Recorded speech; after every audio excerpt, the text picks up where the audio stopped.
buenas noches. Somos estudiantes de la Universidad Tecnológica Equinoccial, de la Facultad de Comunicación, de la Escuela de Relaciones Públicas. Estamos en quinto nivel y recibimos una materia llamada Análisis y Gestión de Medios.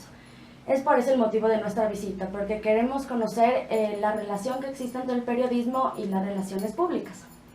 Nos encontramos con un ícono de la televisión muy importante, Pablo Alfonso Espinosa de los Montero Rueda, presentador de noticias de la televisión ecuatoriana. Nacido el 24 de diciembre de 1941, ingeniero comercial de profesión, siendo el presentador con mayor trayectoria en la televisión ecuatoriana. Fue el director de radio La Prensa y trabajó en varias emisoras en Ibarra y en Guayaquil. También es fue el director de Radio La Prensa, como ya lo mencioné, y es el decano del periodismo audiovisual ecuatoriano. Alfonso empezó en Ecovisa en 1967, el mismo año de su fundación, como el primer presentador de noticias, siendo director por 3 décadas de lo mismo. También ha conducido varios programas como Decisiones Presidenciales, Quien quiere ser millonario, entre otros. En el año 2014 obtuvo el récord Guinness como anchor de noticias con más años al aire, por sus 47 años de labor ininterrumpida como destacado presentador y periodista. Alfonso, buenas noches. ¿Cuál cree usted que sea la relación entre el periodismo y las relaciones públicas? Bueno, no existe una relación directa, ¿no? Lo que ocurre que en los programas de las universidades ecuatorianas se relacionan las dos cosas, ¿no? Periodismo, o sea, es una sola carrera en la misma facultad, se puede seguir pues por el lado del periodismo o por el lado de las relaciones públicas, pero con el periodismo no hay una relación directa. Una persona que esté en relaciones públicas no practica el periodismo, practica las relaciones públicas, es decir, las conexiones que una empresa o una institución debe tener con la sociedad. Eso es las relaciones públicas. El periodismo es otra cosa. El periodismo es una actividad informativa, de análisis, de opinión, etc.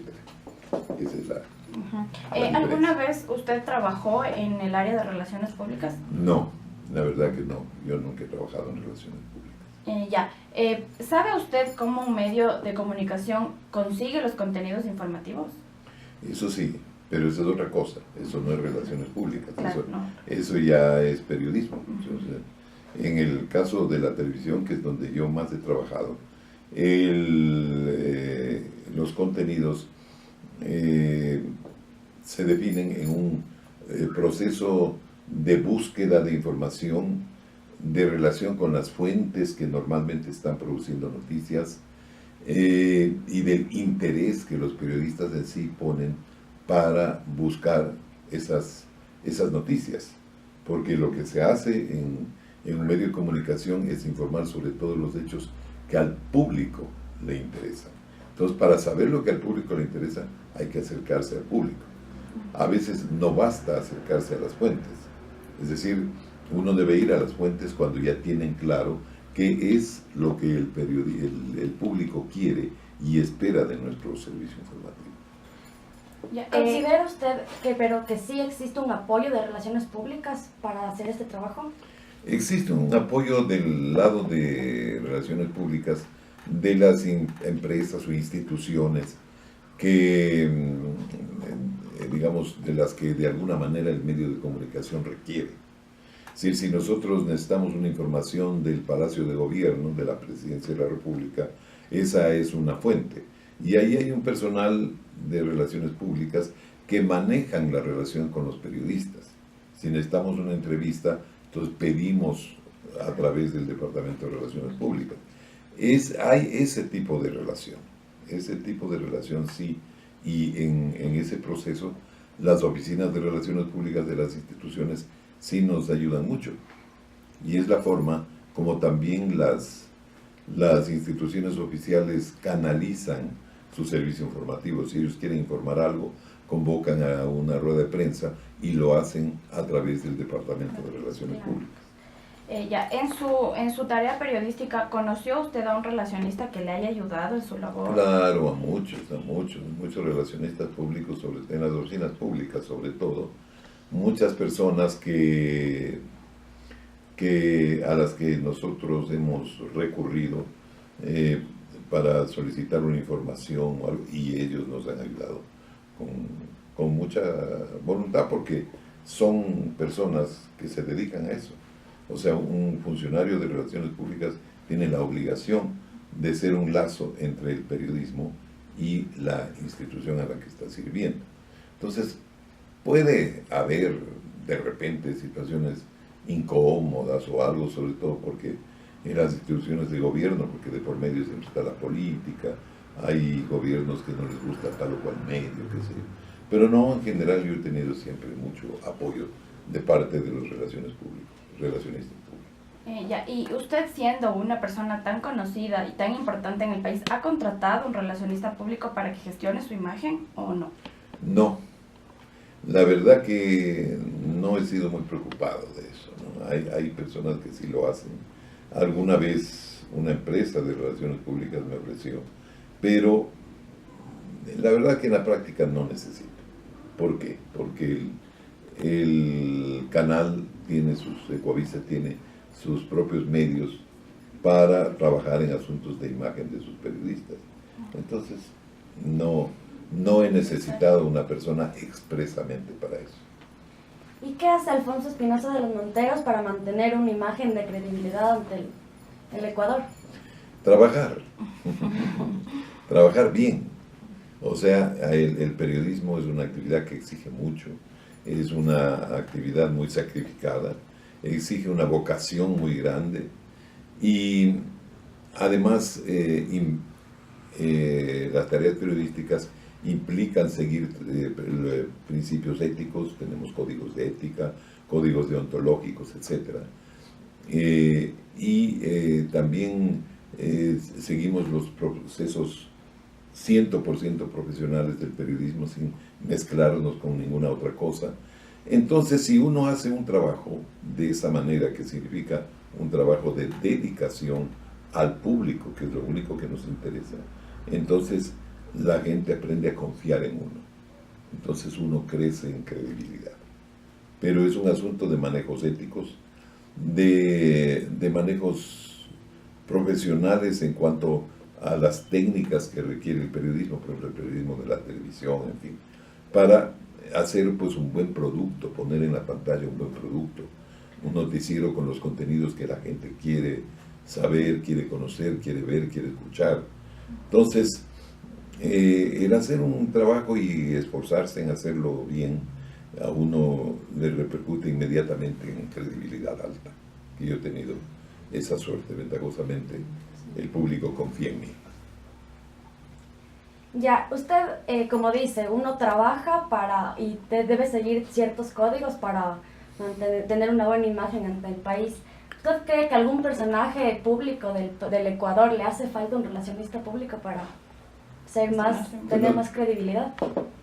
Depende eso de las funciones o de las características del trabajo de ese personaje público. Supongamos un actor de cine.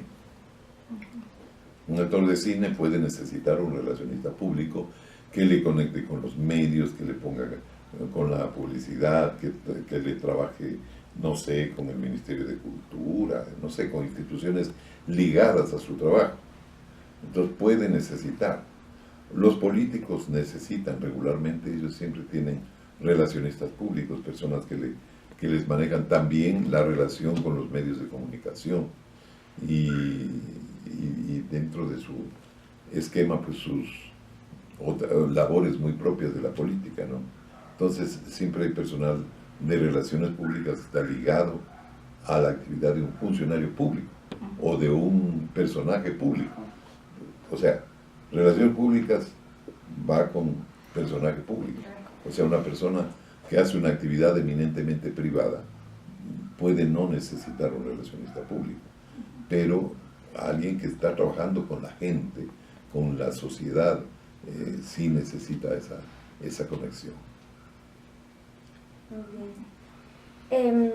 En sus 47 años de trayectoria, ¿cuál fue 48. el cambio? 40. ¿Cuál fue el cambio que ha experimentado en la historia en los medios de comunicación en el país? Bueno, muchísimos cambios, ¿no? Muchísimos cambios. Cuando yo empecé, si hablamos de la televisión, La televisión pues era una actividad bastante incipiente, no teníamos los medios técnicos, sobre todo, necesarios. No sé, no existía el videotape portátil para que uno pueda hacer. Ahora con un celular uno puede hacer una noticia. Entonces, en esa época era complicado hacer el trabajo por la falta de recursos. Entonces, eso ha ido cambiando conforme la tecnología se ha ido desarrollando y hemos, como ese cambio se ha reflejado en el producto final y el público lo ha valorado. Por ejemplo, ahora editamos una noticia y eso se edita en una computadora, a veces sin mayor dificultad, hasta en una computadora casera. Pero cuando empezamos no habían editoras. Entonces, si llegábamos a tener una noticia con imagen, que además era en película y todo, teníamos que editar con moviola, pero nos faltaba el sonido incorporado. Bueno, habían dificultades.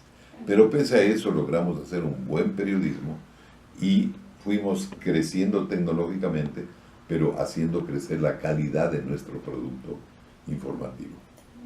Ese es el punto. ¿Y de qué manera usted antes recibía la información? Igualmente, o sea, haciendo conexión con las fuentes que producen noticias, buscando, hablando con la gente, acercándose a la gente. Se hace, no sé, uno puede hacer hasta un tipo de encuesta para saber qué temas le están preocupando a la gente y a partir de eso tener orientaciones que permitan definir la planificación, entonces contenido semanal o contenido diario. Y después hay, pues no sé, sabemos que este año se van a producir tales y tales hechos, supongamos que hubiera elecciones, entonces tenemos que prepararnos para eso. Que va a venir el Papa, tenemos que organizarnos para eso. Hay eventos, entonces llevamos agendas de todo esto, ¿no? Para poder estar cerca de los acontecimientos. Si estamos cerca de los acontecimientos, cuando llegue el momento de cubrirlos, les convertimos en noticia. Claro. Y ahora, como usted dice, los avances tecnológicos le han ayudado a ustedes a su trabajo. Y me imagino que los boletines de prensa le llegan muchísimos. Por supuesto, antes los boletines venían en papelito, por escrito. Ahora todo viene por correo electrónico. Entonces, no sé, por ejemplo, una entidad pública, su relacionista público puede emitir un boletín y lo envía simultáneamente a varios periodistas, a varios medios, por las redes sociales. O sea, ahora la información circula más información y circula más rápido. Entonces eso para el trabajo es bueno, porque a uno le permite tener más contacto.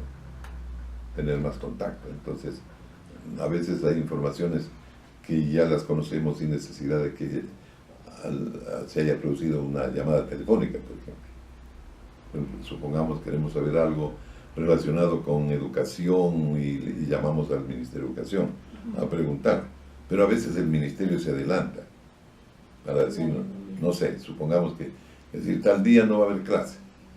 Bueno. Que nos comparta un mensaje a los estudiantes de Relaciones Públicas de la UTE que están viendo esta entrevista. Bueno, ¿yo qué les puedo decir a los estudiantes de Relaciones Públicas? Yo creo que esta es una especialidad que, como todas, exige dedicación y esfuerzo.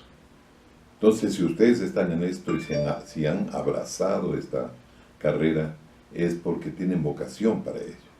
Entonces, mi recomendación es que aprendan todo cuanto es posible, le tomen siempre con entusiasmo, que entiendan algunas cosas elementales. Por ejemplo, un relacionista público, así por ser una parte relacionada con el periodismo, necesita ser una persona muy bien informada. Entonces eso significa que uno tiene que estar conectado también con las noticias, con los medios, leer, informarse, entender por qué pasa esto. La gente pregunta, ¿no? Yo hace ratito recibí una llamada de una señora de Machala que me dice que si el pago del impuesto a las herencias va a tomar en cuenta la ley del anciano.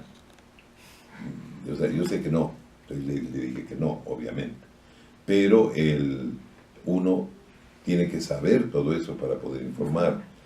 Entonces, con las relaciones públicas ocurre algo igual, o sea, el relacionista público vive en un mundo de información, está conectado con medios de comunicación, con periodistas y todo, entonces tiene que tener un espíritu muy dinámico, o sea, no puede ser solo un relacionista público, un periodista que redacte un boletín de prensa, tiene que ser algo más, tiene que pensar en qué le conviene a la institución que le estoy sirviendo, cómo le puedo ayudar, entonces sugerirle, no sé, contactos, procedimientos para decir, busquemos esto, busquemos lo otro, hagamos tal cosa, no sé. Entonces eso exige mucha dedicación, es un trabajo de dedicación y de vocación. Entonces, casi siempre los relacionistas públicos terminan metiéndose en el periodismo, porque en la práctica podríamos decir que es como una rama de la comunicación, no del periodismo, pero sí de la comunicación en general. Entonces, significa eso que tienen una responsabilidad que va más allá de las cosas que llegan a su escritorio. O sea, tienen que aprender mucho más y desarrollar mucho más. Entonces, mi mensaje de siempre es ese, ¿no? Yo creo que vivimos unas épocas muy exigentes en este sentido, hay mucha competencia, entonces la gente mientras más dedicada, más preparada, puede ser más útil, más beneficiosa y más reconocida, que eso es muy importante. Claro. Muchas gracias por su tiempo y colaboración. Ha sido un honor compartir sus conocimientos y experiencias. Muchas gracias. Gracias, muchas gracias. Gracias. Ok.